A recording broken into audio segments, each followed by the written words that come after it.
Yes, you are welcome back to this great episode. My name remains Madoka Inebi. And Madoka Inebi is from Akumazu Mocha. You all know Akumazu Mocha is located in the Kano East local government area of Delta State. One name, I'm bringing this message to your doorstep this evening, rather this afternoon or this morning, depending where you are watching this broadcast from. I want to ask you a question. In a Nigeria setting, as a political setting, haven't you noticed that you are being robbed on daily basis? Even when a national election is to be played, they divide you the more. They make you see yourself as a minority. When you travel to the north, both the north central, the middle belt, and whatsoever, the northeast and whatsoever, when you go there, you see them having different language. I'm not talking about dialect, because in a language you can have different dialect, but what changes is their intonation of pronunciation or their semantic or their lyrics. But when you go to this northern part of the country, we have Fulani as a language, not a dialect.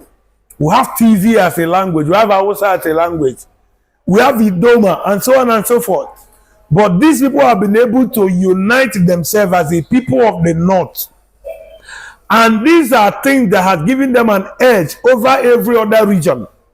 Now, for example, when you come to the old eastern region, before it was divided to have Midwest and to have Niger Delta and South, you speak the same language, you have the same.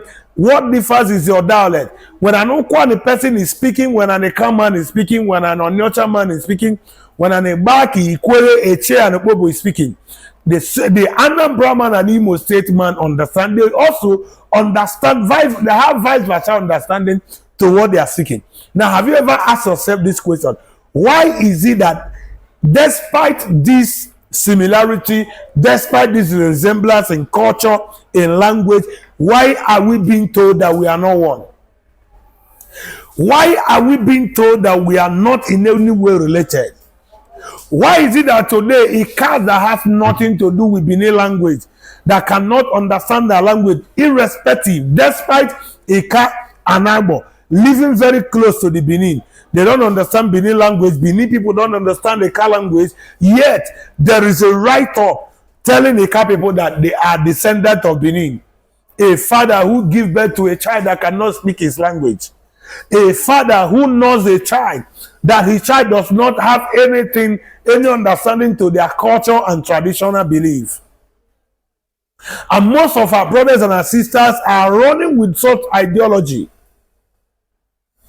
They went as far as Ikwere, crossing River Niger, to tell Ikwere people that they are descendants of Benin people. Telling the Eche people that they are descendants of Benin people. Are you not aware that even the Igala that Igbos give birth to are also claiming to be the father of Igbo land? I want to tell you, let me refer you back to go and study the era of, what is it called? Migration. There are names. When you go to my page, you see some of the previous posts I have made. You will see some of the names that are there. Something like, what is it called? Owere Move, Wavuri, we have Eri, we have Isu, we have, you begin to see different names about. These are names of our forefathers, the founders of this larger geographical area you see today, as those who have a similar language, Igbo and Indian Asobia. But yet, somebody is telling you that you are not of the same stock with them. And most of you are saying that you are comfortable going with the Ijos, you are comfortable going with the Benins instead of going with those that whenever you are sitting with them having a discussion, you understand whatsoever they say in total. You prefer going alongside with the strangers. Now, as far as Delta State is concerned today, let me tell you, the Anyomas are being even suppressed in Delta State. If you have not heard it, let me put it to you. Even the Benis who are claiming to be the owner of a caste are not even allowing the Ibaki people, the Onui, what is it called?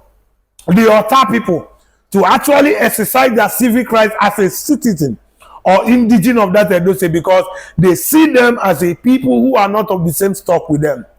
They maltreat them in their state, coming on a newspaper to tell them that we are one. But go, let an Igbaki person who has his name like Uche Chukwuisioma go to any local government in Benin to go and seek for job. He or she will be denied because they will tell him you are not of a Benin stock. So go to your Igbo land and get a job. And yet today we are talking about creating an anonymous state. Yet today we are talking about boundary adjustment. Most of our people are plain ignorant. Though the fact that we are doing them good, because it is good that we are doing to ourselves. The errors of yesterday is what we are trying to correct today. And most of you are not deeming it right to work alongside with us to help us achieve this goal. It's a great goal that will liberate, totally liberate Igbo land, that will totally liberate Ika land, that will totally liberate Anyocha land, that will totally liberate Omambara, that will totally liberate Egbama, Ekwere, and so on and so forth.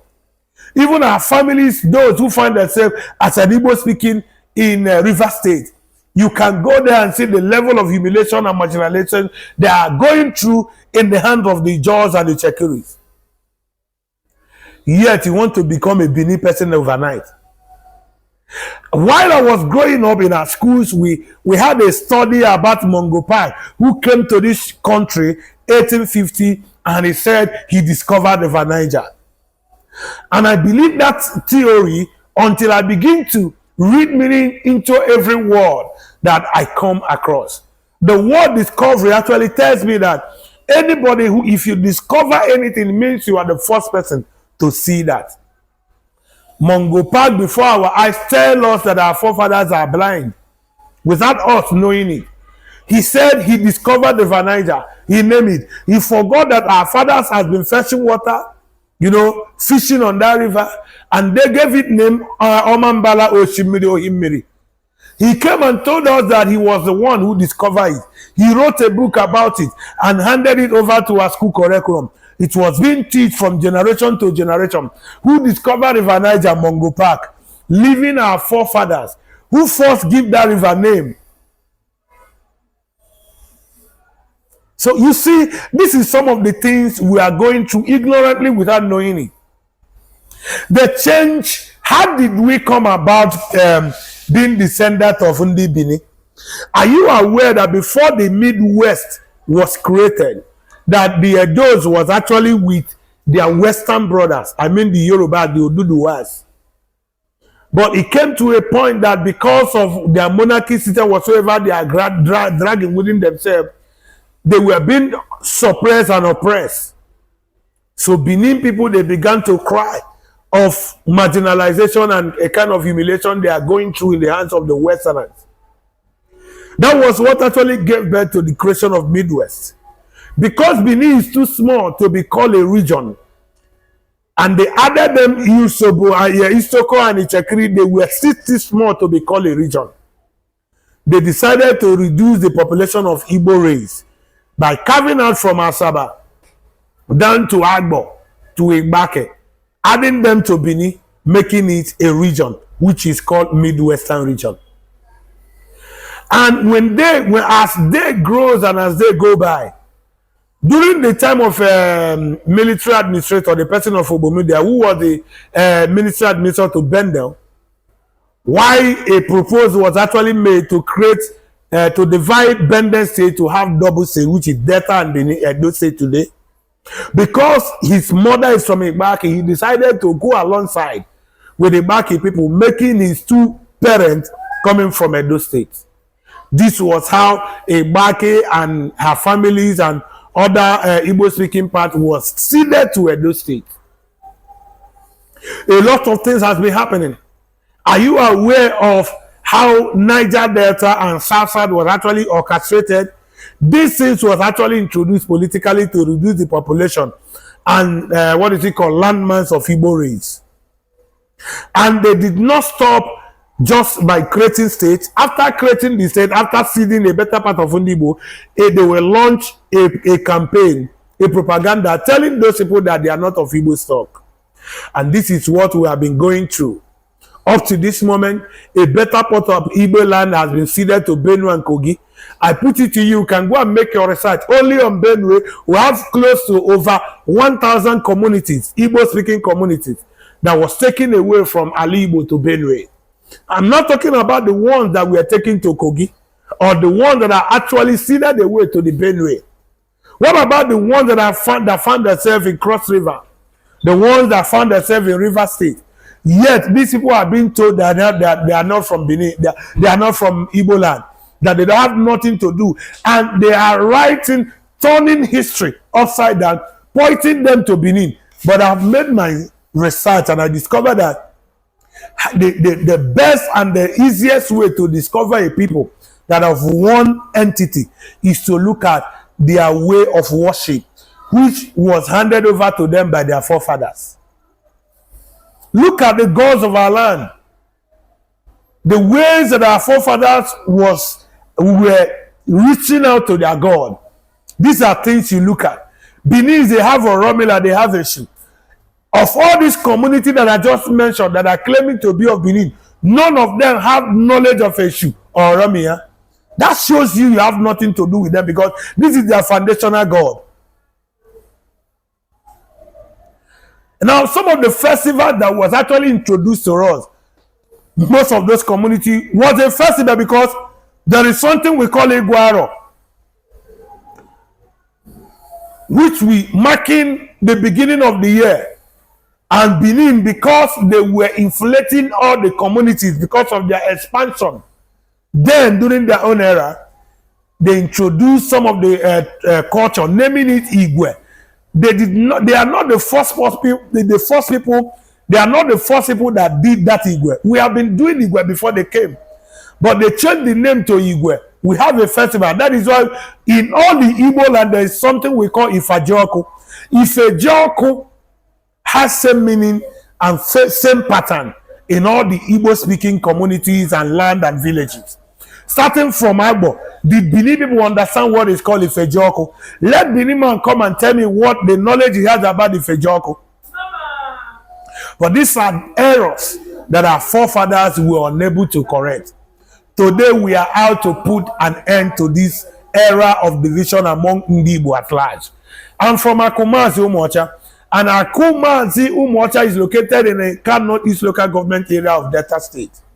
One other point I want to leave for you tonight before I leave here is that every community you see today, the name of that community comes as a result of the circumstances surrounding the founding of that community, or the name of the first person that sojourned and lived in that geographic location.